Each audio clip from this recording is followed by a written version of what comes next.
Hindi kinausap ng House Prosecution Panel si dating Davao City Court Sheriff na si Abby Andres bago ilagay sa listahan ng kanilang testigo sa impeachment trial ni Vice President Sara Duterte.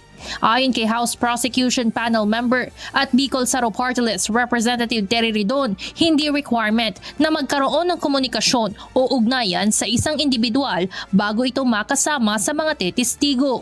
Hindi necessary po previously informed ang isa pang witness bago maisali po sa isang witness list. No? More importantly, I don't think yung pong si Senator Trillanes, si Mr. Madriaga had been informed by the defense that they will be asked to be their witness. No? Paliwanag ni Akbayan Party List Representative Chel Jokno, bahagi ito ng pag-iingat ng prosecution upang matiyak na walang magiging issue ng panghihimasok o pag-impluwensya sa mga testigo.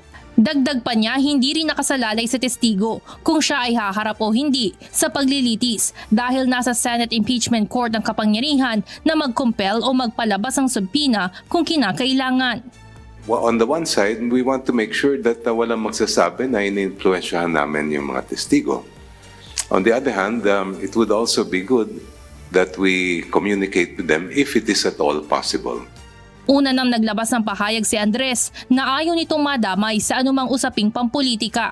Nanindigan rin itong hindi na magbibigay ng anumang komento hinggil sa insidenteng naganap nang siya pa ay nanunungkulan bilang sheriff sa Regional Trial Court.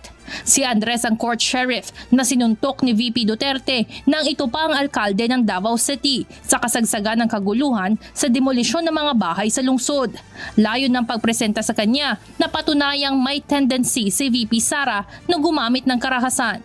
Samantala, sinabi rin ni Congressman Ridon na hindi tututulan ng prosecution kung sino man ang italagang presiding officer ng impeachment court, si Senate President Sherwin Gatchalian man ito o ang umuugong na si Senator Francis Chis Escudero. Ang totoo, wala naman kami objection kung sino man po yung maging presiding officer. Then kung si Senator Chis po ito, wala pong problema. Kung si Senate President Win po ito, wala din pong problema. Handa naman po ang prosecution maglatag po ng ebidensya under any presiding officer. No? Ayon kay Ridon, nakahanda ang prosecution na makipagtulungan sa sino mang opisyal na itatalaga ng Senado upang matiyak ang maayos, patas at naaayon sa konstitusyon na pagdinig ng impeachment case laban kay Vice President Sara Duterte. Evan Alvarez, humahataw sa Balita Ngayon.